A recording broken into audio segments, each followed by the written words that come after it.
revisi dari Undang-Undang 5 2014. Kemudian di teknis pelaksanaannya ada peraturan Menteri PAN-RB nomor 20 2021, kemudian ada peraturan BKN nomor 2 tahun 2021 tentang penyelenggaraan seleksi dengan menggunakan komputer assisted test, kemudian ada keputusan Menteri PAN-RB dan tentu SE Kepala BKN tentang bagaimana terkait dengan prosedur tambahan pada penyelenggaraan seleksi dengan menggunakan computer assisted test tersebut. Next. Nah, sebelum masuk ke situ, saya ingin menggambarkan sedikit terlebih dahulu jumlah ASN kita saat ini. Sampai dengan posisi per 1 Mei 2024, ASN kita berjumlah 4.530.967 orang, yang terdiri dari 81% itu adalah pegawai negeri sipil atau 3.677.315 orang itu adalah pegawai negeri sipil, dan pegawai pemerintah dengan perjanjian kerja itu sebanyak 853.652 orang. Nah, kalau kita lihat dari sisi pusat dan daerah, sebagian besar atau 78% dari pegawai kita itu adalah pegawai daerah atau sekitar 3.521.390 orang itu adalah pegawai instansi daerah. Dan dari sisi gender, sebagian besar atau didominasi oleh gender wanita, 56% adalah perempuan, sebanyak 2.546.786 pegawai yang perempuan. Next. Nah, mungkin ini yang ditunggu-tunggu oleh teman-teman. Tadi Pak Kepala sudah menyampaikan bahwa pengumuman seleksi ini akan kita buka di tanggal 14 Mei besok. Jadi besok pengumuman seleksi penerimaan sekolah CASN melalui Sekolah Pendidikan Kedinasan tahun anggaran 2024 kita umumkan ke seluruh masyarakat. Pengumumannya akan dilaksanakan sampai dengan tanggal 28 Mei. Tetapi teman-teman baru bisa melakukan pendaftaran itu 1 hari setelah pengumuman. Jadi nanti akan dimulai pada tanggal 15 Mei sampai dengan tanggal 13 Juni 2024. Kenapa ada selisih pas 1 hari? Karena ini adalah untuk persiapan dari teman-teman, baik itu teman-teman BKN ataupun teman-teman instansi untuk mempersiapkan running terhadap aplikasi atau sistem seleksi calon aparatur sipil negara. Karena kita tahu bahwa pendaftaran sekolah pendidikan kedinasan ini akan diselenggarakan melalui secara online, mulai dari pendaftaran sampai dengan nanti pelaksanaan seleksi dan pengumuman kelulusannya. Semua dilakukan dengan menggunakan teknologi, dan tentu tidak, kalau menggunakan teknologi akan mudah untuk dicek apakah ada intervensi atau tidak.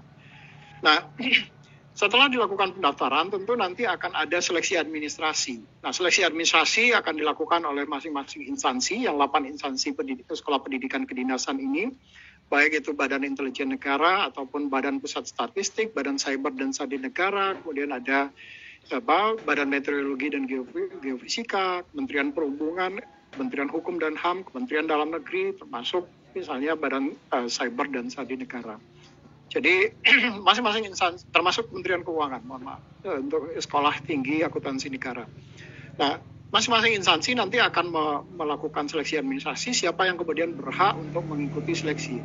Dan setelah hasil seleksi dari masing-masing instansi, pengumumannya disampaikan siapa yang lulus seleksi, maka dari data peserta yang lulus seleksi akan dilaksanakan seleksi dengan menggunakan computer assisted test untuk materi SKD-nya, yang rencananya akan dilaksanakan pada tanggal 18 Juli sampai dengan 6 Agustus. Data ini tentu saja, jadwal ini adalah jadwal saat ini, tentu nanti akan sangat tergantung pada jumlah peserta yang mendaftar. Jadi ini adalah ancar-ancar awal terkait dengan seleksi kompetensi dasar yang akan kita laksanakan.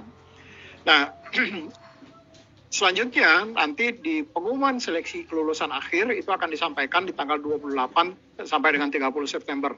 Karena setelah pelaksanaan seleksi kompetensi dasar itu akan ada beberapa seleksi-seleksi tambahan, terutama bagi teman-teman di instansi yang menyelenggarakan seleksi kompetensi teknis tambahan. Misalnya seperti teman-teman di Kementerian Hukum dan HAM, Kementerian Dalam Negeri, Badan Intelijen Negara, itu biasanya ada seleksi tambahan yang dilakukan di situ. Terutama terkait dengan kesemaptaan, termasuk kemudian tes psikologi yang diperlukan oleh lembaga-lembaga tadi. Next. Nah, ini adalah 8 instansi yang menyelenggarakan sekolah pendidikan kedinasan, yaitu Sekolah Tinggi Intelijen Negara, itu ada di Badan Intelijen Negara, kemudian Institut Pemerintahan Dalam Negeri, itu ada di Kementerian Dalam Negeri, kemudian ada Pendidikan Keuangan Negara, Sekolah Tinggi Akuntansi Negara di Kementerian Keuangan, kemudian ada Sekolah Tinggi Meteorologi, Klimatologi, dan Geofisika, itu ada di BMKG, kemudian ada Pencatar dari Kementerian Perhubungan, kemudian ada Pendidikan Cyber dan Sandi Negara ada di BSSN, Sekolah Tinggi Ilmu Statistik di Badan Pusat Statistik, serta Politeknik Ilmu Masyarakatan dan Politeknik Ilmu Keimigrasian di Kementerian Hukum dan HAM. Nah, ini alur pendaftarannya, teman-teman wartawan dan Bapak Ibu semua yang hadir. Nanti masing-masing peserta atau calon siswa itu mengakses portal pendidikan kedinasan atau yang URL-nya atau alamatnya adalah https://dikdin.bkn.go.id. Nah, dari portal ini kemudian masing-masing calon peserta akan membuat akun terlebih dahulu. Setelah mereka membuat akun, mereka baru bisa login dan melakukan pendaftaran. Nah, tadi Pak Kepala sudah menyampaikan, tolong berhati-hati betul pada saat akan memilih mereka akan masuk atau mendaftar di mana. Pastikan betul, jangan sampai nanti mereka sudah final, kemudian baru berganti pendaftarannya. Kalau sudah final, maka tidak bisa lagi dilakukan penggantian. Dan kalau yang bersangkutan ternyata kemudian tidak berkenan di sekolah yang dipilih, maka tentu saja mereka akan gugur dengan sendirinya.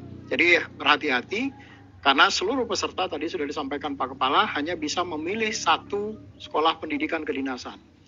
Nah, setelah melakukan pendaftaran, maka dilakukan pengecekan resume dan mencetak kartu pendaftaran. Nah, dari hasil tadi setelah mereka final akan dilakukan verifikasi dan validasi oleh teman-teman di instansi. Kalau sudah dilakukan seleksi administrasi, maka nanti akan ada menentukan lulus atau tidak lulusnya dari seleksi administrasi. Kalau lulus, baru kemudian dilakukan pembayaran administrasi yang masuk ke masing-masing sekolah instansi. Dan setelah itu baru mereka bisa mencetak kartu peserta ujian dan kita laksanakan seleksi berdasarkan kartu peserta ujian yang di dalamnya nanti tentu saja akan ada lokasi tempat yang bersangkutan akan mengikuti seleksi. Nah, lokasinya kami akan menggunakan seluruh titik lokasi yang ada di BKN, termasuk kantor pusat. Jumlahnya ada sekitar 36 titik lokasi, 1 di kantor pusat, 14 di kantor regional, dan 21 di kantor UPT BKN. Jadi total ada 36 titik lokasi. Nah, tentu teman-teman atau masyarakat yang akan mengikuti bisa mendekati titik lokasi yang ada di Badan Kepegawaian Negara di 36 titik lokasi tadi. Next. Ini pendaftarannya. Nanti kalau mereka sudah membuat akun, mendaftar melalui menu daftar strip dikdin BKN Go.id, dan tadi hanya bisa mendaftar di satu program sekolah kedinasan. Dan peserta seleksi penerimaan mahasiswa ini diketahui mendaftar lebih dari satu sekolah pendidikan kedinasan, maka yang bersangkutan akan dinyatakan gugur. Jadi hati-hati betul, jangan mencoba-coba buka akunnya di 2 tempat, karena pasti akan langsung terdetek oleh sistem. Kalau yang satu pasti akan langsung digugurkan oleh